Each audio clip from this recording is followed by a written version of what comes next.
Salut à tous, on se retrouve aujourd'hui pour l'épisode 2859 de l'After Zap Image. On commence tout d'abord avec de l'argent, des salaires, tout ça. Les plus gros salaires de Ligue 1 niveau entraîneur. J'ai montré les joueurs à midi bien sûr avec Mbappé qui touche un salaire énorme. Mais concernant les coachs qui touchent le plus, sans surprise c'est le coach du PSG. L'Espagnol Luis Enrique il touche 923 000 euros brut par mois, c'est énorme bien sûr, c'est quasiment 3 fois plus que Adi Hutter, le coach de l'AS Monaco, le deuxième entraîneur le mieux payé du côté de la Ligue 1.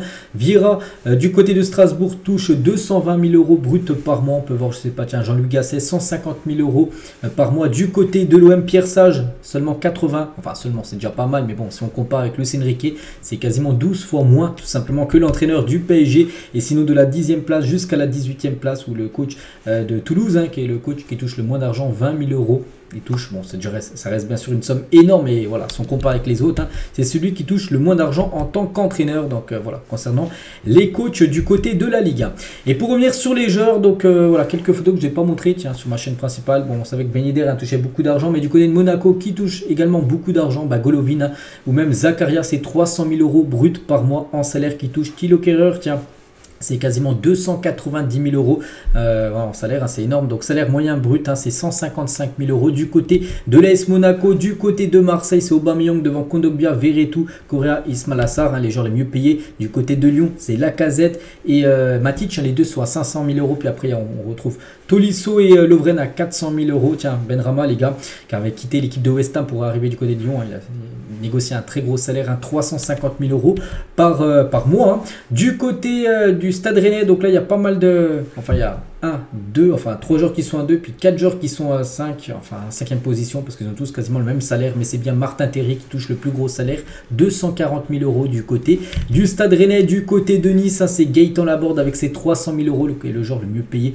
du côté de Nice, un salaire moyen brut à 125 000 euros par mois. Et du côté de Lille, donc Jonathan David, celui qui touche le plus d'argent, 187 000 euros. Un petit rappel les gars, Kurzawa, un joueur qui joue jamais les gars, PSG touche 500 000 euros, donc il touche 3 fois plus que Jonathan David, le joueur le mieux payé. Du côté du LOSC et du côté de Lens, c'est le gardien Brice Samba qui a le plus gros salaire avec Eliway, l'attaquant, 210 000 euros par mois brut. N'oubliez pas net les gars, parce qu'il y a les charges, tout ça, les impôts, tu divises par 2, c'est la moitié, donc ça reste quand même plus de 100 000 euros par mois. Ça reste bien sûr un salaire énorme. Et si on revient, c'est vrai que sur le PSG, là les salaires sont fous. Regardez, le salaire moyen brut du PSG c'est 937 000, alors que par exemple là c'est 80 000, 93 à Lille, 125 à Nice, puis là au PSG on est proche du million d'euros de salaire moyen bien sûr pour tous les joueurs parisiens. Et concernant Kylian Mbappé, parce que bien sûr ça a enlevé une grosse épine du pied du côté du PSG, vu que le PSG n'aura plus à payer l'énorme salaire de Kylian Mbappé l'été prochain, et le Real Madrid et Kylian Mbappé ont un accord sur son salaire, il sera similaire à Vini Junior et Jude Bellingham. En gros il devrait toucher peut-être juste un petit peu plus, mais ça sera pas l'énorme salaire qui touche du côté du PSG. C'est Fabrizio Romano les gars qui ont envoyé cette info. Donc voilà, accord entre le Real et Kylian Mbappé par rapport au salaire. On devrait être aux alentours des 15 millions d'euros net, je vous parle par an. Donc quasiment 3 voire 4 fois moins que ce qui touchait du côté du Paris Saint-Germain. Le Sporting Portugal souhaite à tout prix prolonger Victor Gyökeres. L'objectif des dirigeants est d'augmenter sa clause libératoire à 120 millions d'euros parce que c'est du côté du Sporting avec la saison qui fait, il y a moyen tout simplement qui quitte cette équipe du Sporting, et en gros ils aimeraient le prolonger pour augmenter tout simplement sa clause là pour le futur mercato. Regardez cette photo de contexte football, donc en gros c'est un site qui relaie des infos un peu des images un peu insolites. Lewandowski 20 ans, il attend de tout début de carrière, mais défenseur à l'époque, bon je sais pas si tu s'est trompé ou j'en sais rien, mais voilà, défenseur. Maintenant on sait qu'il joue en attaque bien sûr, l'attaquant Lewandowski. Tiens, du côté du FC Barcelone, Lamine Yamal qui donne ses prédictions pour la finale de la Ligue des Champions. C'est simple, il voit le Barça, le club où il joue contre Manchester City, donc ce qui voudrait dire que le Barça éliminerait le PSG, que City éliminerait le Real Madrid. Donc voilà, lui il voit un Barça City en finale de LDC, il voit un Espagne-France en finale de l'Euro. Ce serait une bonne nouvelle pour l'équipe de France d'atteindre la finale de l'Euro. Après ce serait un gros match, ce serait une très belle affiche. Espagne-France, une célébrité qu'il aimerait rencontrer, c'est Neymar, quelqu'un qu'il n'a jamais rencontré mais qu'il aimerait voir un jour. Il s'est beaucoup inspiré de Neymar par rapport à ses dribbles. Lamine Yamal, et quelqu'un qu'il aimerait être, c'est tout simplement Léo Messi. Richard Lisson explique l'apport de son psychologue sur sa carrière. Il a dit: c'est la première fois que je vois un psychologue ici, c'était donc important. Je veux dire aux gens de chercher de l'aide parce que c'est utile. Je peux en parler parce que ça m'a sauvé la vie du jour au lendemain. loin quand j'étais au plus bas. C'est très important pour l'équipe d'avoir un psychologue pour aider les joueurs. Nous sommes les seuls à savoir à quel point nous sommes sous pression sur et en dehors du terrain. J'ai moi-même plus souffert en dehors. Donc voilà, parce que ça se passait pas super bien déjà sportivement, mais surtout dans sa tête. N'oubliez pas que le football, ça se joue aussi mentalement, moralement, tout ça dans la tête. Il avait besoin d'un psychologue et il dit en gros que cette psychologue du côté du Brésil ou de Tottenham l'a beaucoup aidé. Il lui a quasiment sauvé la vie. Hein. C'est les mots qu'il employait. Donc voilà, concernant Richarlison.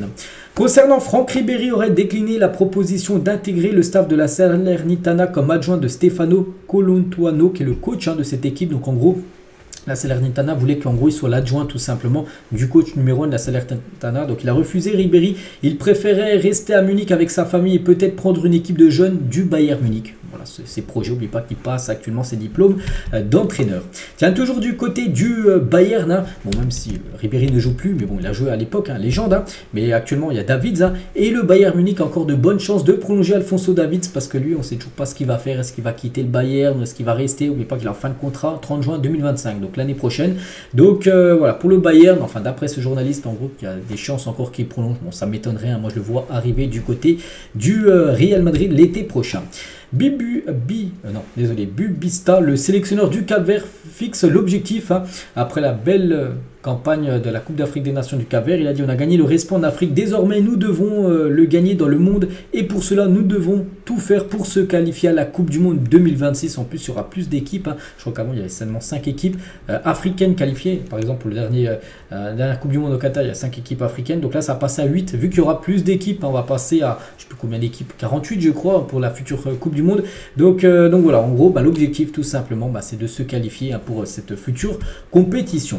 L'Olympique de Marseille, un autre club français, s'intéresse à Philippe Kostic. La Juventus ne devrait pas le retenir pour cet ancien joueur de Francfort qui avait quitté Francfort pour aller à la Juve, mais bon, ça n'a pas été la réussite qu'il avait à l'époque du côté de Francfort. Et du coup, l'OM serait très intéressé pour avoir le joueur Kostic. Quand des bailleurs marquaient face à Arsenal, il parcourait tout le terrain pour aller célébrer devant les supporters de son ancien club. C'est fou, hein. Donc il a mis la rage bien sûr aux supporters de Arsenal qui lui avaient balancé, regardez, je sais pas, un tabouret, je sais pas comment ils avaient pris ce tabouret, un siège, il lui avait balancé dessus. Donc c'est vrai qu'il avait marqué de l'autre côté, il avait traversé tout le terrain pour célébrer devant son ancien club, les supporters de son ancien club Arsenal. Bernardo Silva veut faire une blague à Pep Guardiola avec le sosie portugais de Grealish, il s'appelle Jota Silva, qui ressemble, ce sont les deux photos, il ressemble beaucoup à Grealish. Je vais envoyer un selfie à Jack et peut-être que j'emmènerai Jota avec moi à Manchester pour essayer de tromper Guardiola. Il y a vraiment une ressemblance, c'est amusant, c'est vrai, il y a vraiment quelque chose, hein. C'est vrai que les deux se ressemblent beaucoup. Donc voilà, Silva essaie de faire une petite blague à Guardiola très prochainement. Chelsea et Manchester City risquent une exclusion de la Premier League pour violation du fair play financier parce que il y a des clubs qui ont été sanctionnés comme Everton qui a pris moins 6 points, Nottingham Forest, la semaine dernière ils ont pris moins 4 points et c'est vrai que Chelsea mais surtout Manchester City, ils sont accusés de beaucoup de violations au fair play financier, hein. City c'est plus de 115 accusations quand même, hein. Donc voilà, ça pourrait aller jusqu'à l'exclusion tout simplement de la Première Ligue, hein, par rapport aux sanctions que pour avoir. Bien sûr ces deux clubs, mais tellement qu'ils sont puissants pour l'instant, ils passent, on peut dire, à travers le filet. Regardez cette photo, ce selfie avec des légendes, hein. Il y a quand même Luis Figo, Roberto Carlos, Cafu, Drogba, Eto'o, Xavi, hein, bien sûr une magnifique photo, hein. C'était lors du dernier mondial, hein, qu'ils avaient tous pu faire une photo tous ensemble.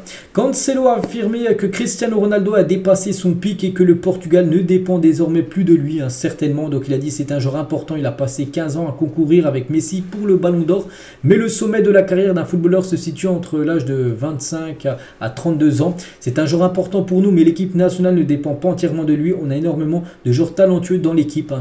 Il n'a pas tort, hein, non plus, Cancelo, c'est que Ronaldo, immense joueur, hein. Mais maintenant du côté du Portugal, je pense que le coach Martinez, on verra s'il aura les coronesses, on peut dire, de le mettre sur le banc, parce que maintenant Ronaldo, je pense que c'est plutôt un remplaçant, hein, du côté du Portugal, hein. Quand on voit des autres attaquants, je pense qu'il mérite d'être sur le banc. Pourquoi pas rentrer en cours de jeu avec l'expérience qu'il a, mais voilà, c'est vrai que son apogée, on peut dire, à Ronaldo est bien évidemment derrière lui. Scandale en Arabie Saoudite pour la Coupe du Monde 2034, hein, d'après une enquête du Guardian, hein. 1500 travailleurs immigrés originaires du Bangladesh sont morts en 2022 sur les chantiers des stades, soit 4 par jour.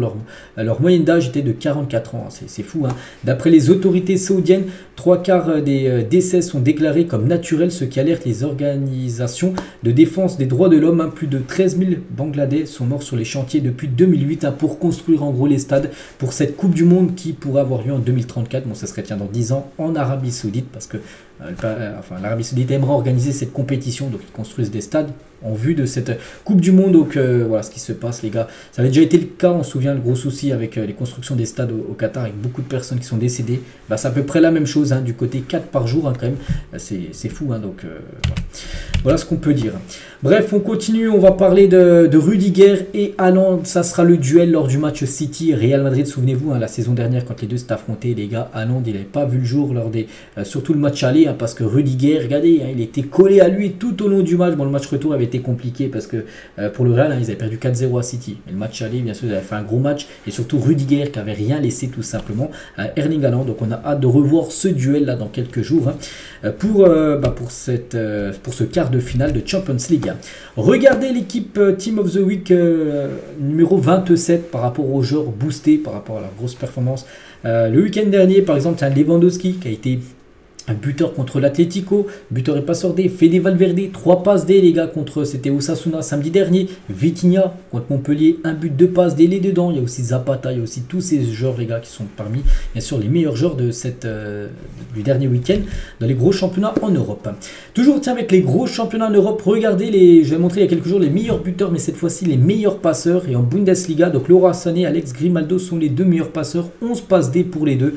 Du côté du championnat anglais, donc Oli Watkins, Grob et Trippier sont les 3 meilleurs co-passeurs, on peut dire, avec 10 passes décisives en Serie A. C'est Giroud, 10 passes D quand même. Pour Giroud, c'est énorme. Et en Ligue 1, il y a Dembélé et Aubameyang, ils sont à 7 passes décisives depuis le début de la saison. Officiel, voici les décisions de la commission de discipline lors du week-end dernier par rapport aux joueurs qui ont pris des rouges, des jaunes, tout ça. Donc voilà, par exemple, il y a Pierre Lesmelou, meilleur joueur du dernier mois de février.